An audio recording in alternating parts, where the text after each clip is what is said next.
just to give you a little bit about my educational background. I'm a biotech engineer, or actually a chemical engineer from the Technical University of Denmark. I have a PhD in pharmacology, as Christopher said, from 1.5 weeks ago from the University of Copenhagen. And now I've been lucky to receive a nice postdoctoral fellowship to continue my research in antivenom at the Technical University of Denmark. And then I've been involved in some different entrepreneurial activities. So what I want to talk about today, I want to start out provoking you a little bit. I want to tell you what in my opinion, Danes do wrong, at least young scientists, when they are choosing a career path. I want to talk about my own sort of a career path and my own journey, and I want to finish off sort of discussing what it means to have a vision. So, when Danes enter university, they look like this. They're young, they're naive, they have a lot of vision and creativity, and they want to go out in the world and solve real problems. They want to solve cancer, they want to cure cancer, they want to solve the energy crisis, they want to do something big with their scientific competences. Unfortunately, are you touching anything? Okay, please don't. Now. Unfortunately, when they exit university, they end up as grumpy old men, in my opinion. The university is excellent at giving us a lot of analytical skills and training in all sorts of disciplines, but with that training, we become very critical, and when we exit university, nothing is possible anymore. People that are like, all these big visions they had to begin with, you probably can't cure cancer anyway, and so on, and I think that's sad. I think that's very, very sad that a lot of Danes, because it doesn't necessarily happen to Americans in comparison, but it happens to Danes, that we exit university being demotivated, that we can't really use our skills, we're not as good as we thought we were, our ideas are not novel, and so on. I think this is a mindset that we have to change. But this has the implication that when you are about to choose your scientific career, in my opinion, I think this is how a lot of Danes, they see themselves. They have thoughts of, like, I believe that I'll be able to develop my skills at this place. This place has a good working environment. There's job security. These guys will value my work, and I'm not ready to start my own thing, perhaps. I mean, these are valuable points. However, I think that this is what people tell themselves. In reality, a lot of people, they actually choose their career path based on some other things. They're like, I actually mainly care about hygge. My cat boyfriend needs me, I can't move away from Denmark, or I can't even move away from Copenhagen. Or this company, they said I was really nice, and that made me feel good. So I probably have to work with these guys because they appreciate me. I don't have any motivation or passion. By the way, the coffee machine is really nice out here in Bagsvær, and that's certainly a lot of my quality of life. And basically, I'm a chicken shit. I don't have the guts to take a bold move. And the septic tank in the background probably illustrates my thoughts on this. So, fortunately, this is probably not how you guys in here think today, but maybe some of these other things might ring a bell. And they're not wrong. There are good reasons for choosing a career, but in my opinion, they're egocentric, and they are risk-averse, and they are visionless. Nowhere in these things did it say, how will I do something where I pay back to society? I mean, for 25 years, the Danish society has paid for your upbringing and your education. They have invested in us. Isn't it about time that people, when they're finished with their education, start paying back, or at least start thinking about how they, over their working life, can pay back to society? I mean, it's okay if it goes hand in hand with developing your own skills. That's a good thing. That will also benefit society. But I think it's important to include some thought on how to pay back the investment that the Danish government has made. Then I also think there's no reason to be risk-averse in Denmark as a young scientist. And I would urge you to have some more vision. So, in my opinion, when you're young, particularly, have some vision, be bold. There is not really any risk of unemployment. I mean, the worst thing that can happen is that you will spend two years of your life on A-kasse, drinking beer. That is what is called paradise in most other languages than Danish. you will never be paid as little as you will in your first job. I mean, basically, this is the place where you can experiment with so many other things, and the opportunity cost is the smallest that it will ever be. And then your first job, which is important, that will actually have a large influence on your career path.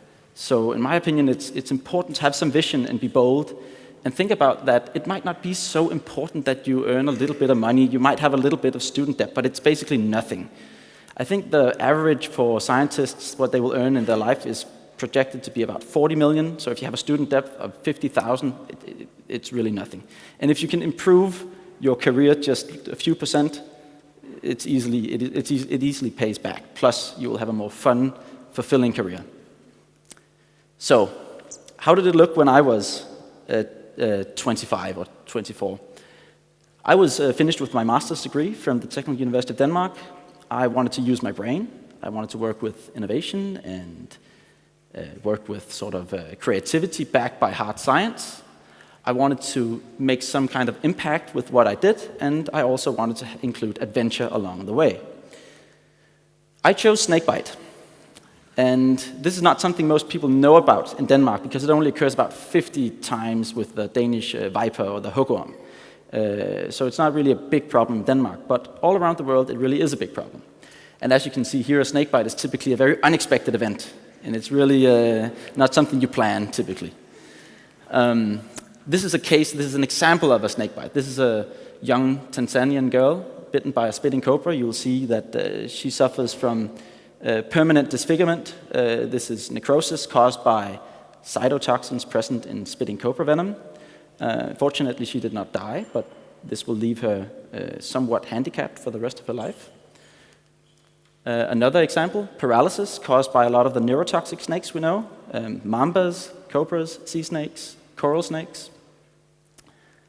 And maybe the last case that I'll show is hemotoxic effects, the inability for the blood to coagulate properly, and combined with some of the other effects, some of the bites from particularly vipers will cause wounds that require amputation. So to give you some numbers, snakebite occurs about 5 to 10 million times per year in the world. This is a huge problem. It is by far larger than most other indications, and it occurs to young children and hardworking farmers in poor parts of the rural tropics. This leads to 150,000 deaths and about almost 500,000 amputations. And not only does it suck if you die, it also sucks for your friends and family if they are dependent on your hard work in the fields if you get amputated. It really has a big socioeconomic burden on society. The WHO says that snakebite, given that only 1 to 2% of snakebite victims in sub-Saharan Africa are treated with antivenom, which is the only current effective therapy against snakebite. Together with the high numbers of snakebite, the WHO considers snakebite as the world's most neglected tropical disease. And this is what I'm sort of trying to deal with. But you might ask, antivenom, hasn't it existed for a long time? Yes, it has. And the good news is it can neutralize snake venom. But how is antivenom made currently? Well, you start out milking a snake, you collect the venom. Once you have the venom, you immunize a horse, typically a horse, it could also be a sheep. You collect blood from it when the horse's immune system has built up a strong immune response against the toxins present in snake venom.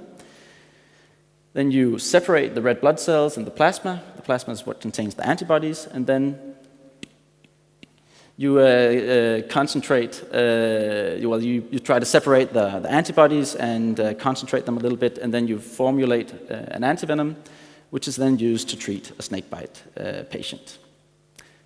This is perfect, isn't it? I mean, it works. It's been around for a long time. It can neutralize snake venom. Well, the problem is with current antivenoms that it's only about 1 to 5% of the antibodies present in the antivenom that have any therapeutic value. Moreover, all these antibodies come from horses. This means that a typical snakebite patient will receive 20 to 100 times as many antibodies as is needed from a horse. I mean, this is closer to a blood transfusion from a horse than a drug. It's also not considered a drug, by the way. And to give you an example, if you get bitten by the black mamba, which is a notorious nasty snake from sub-Saharan Africa, which I've worked a lot on, if you get bitten by that, you will receive almost 50 grams of horse proteins, of horse antibodies. I mean, these also need to be diluted. This is just the dry weight of the antibodies. In comparison with some of the nasty cases of cancer, metastatic colorectal cancer, you'll only receive about 300 milligram of Avastin every second week. And even Avastin is known to cause some side effects and be rejected by the host immune system. So you can imagine that having 150 times as many horse antibodies must cause some problems. And it does.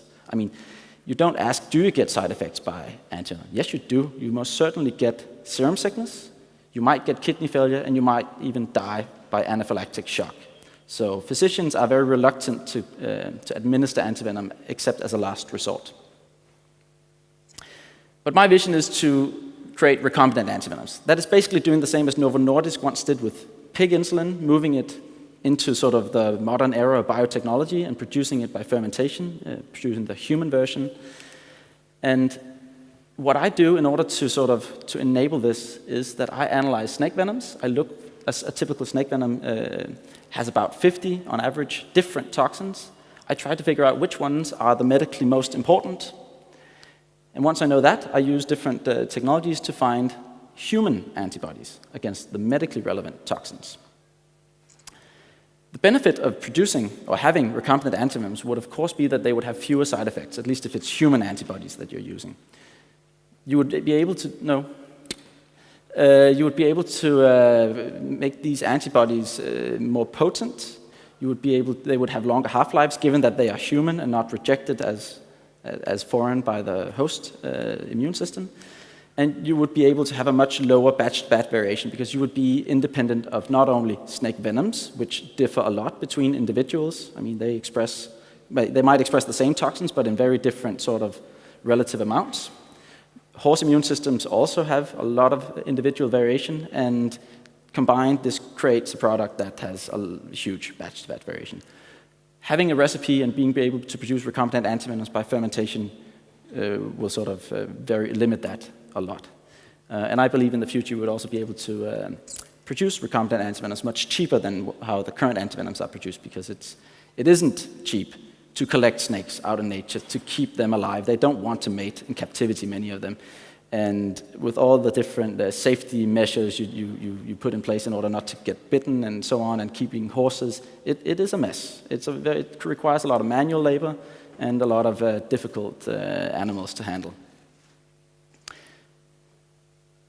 What I do is I don't just look for random human antibodies. I, of course, look for rockstar human antibodies.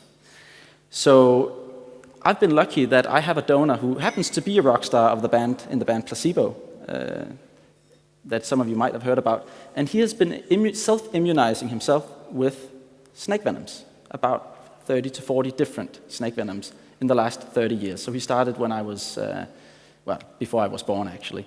So that's a good thing. I could convince the authorities that I should get ethical approval because I didn't convince him to do this. But he's been doing that, and you might ask why, but the short answer is he's a rock star. I mean, that's what rock stars might do. But what I do is I take the blood from this rock star, I isolate the lymphocytes which contain the antibody encoding genes, I extract the DNA, and then I create a library of antibodies which I can then go in and search for potent antibodies that can then be used to create these recombinant antivenoms. And I have already tested his serum, and it does show, compared to my own and compared to a few other people's, a much, much stronger response. So I have high hopes, and I already have about 150 antibodies that show promising results. Being able to produce a recombinant antivenom in the future will significantly lower the cost and significantly increase the access to antivenoms for a lot of the poor people in the world. The current treatment for many of the African snake bites is an antivenom called Favavric, which is slightly less than $500 per treatment. projected it could be produced at down to $25 per treatment if you had the recipe, if you had the antibodies. And this would enable access to the majority of Africans, whereas only very few have financial access to the antivenom today. So that's my vision of creating recombinant antivenoms against snakebite. But do you guys have a vision? Or do you mainly care about hygge as well? I mean, I personally think that you have a vision. I mean, you guys are here today. I mean, that tells me something, that you are thinking about taking a reasonable career path. And I want to reiterate that I think you should choose that career path based on your own personal vision of what you want to do with the rest of your life. That might be difficult to figure out, but take a bold choice where you think that this will open up to possibilities that will make you both feel good with yourself, which will help you contribute back to society, and help save a lot of people, whether it's in Denmark or other parts of the world. So choose the right problems to solve. Don't just get lured into someone else's vision. I mean, of course, if you share that vision, that's fine, but think about what problems you are spending your time on. Does it have to be male baldness or lack of erection for old guys? I mean, engage in your work with passion, and then aim for your work to have an impact, not just for yourself, but for others. I mean, it's good, these things, that you can develop your own skills and feel good about yourself, and you have a nice work-life balance, as if those two things are in contradiction to each other, work and life. I don't see that. So I would encourage you to sort of do that. And if any of you got sort of slightly interested, I would, in helping some poor African children, going to the University of Cambridge or Costa Rica, which is nice in each of their own ways, or work with some of the coolest new antibody technologies that you might just as well use for cancer or all other diseases involving antibodies, then I think you should come and talk to me after the break. Thank you very much for your attention.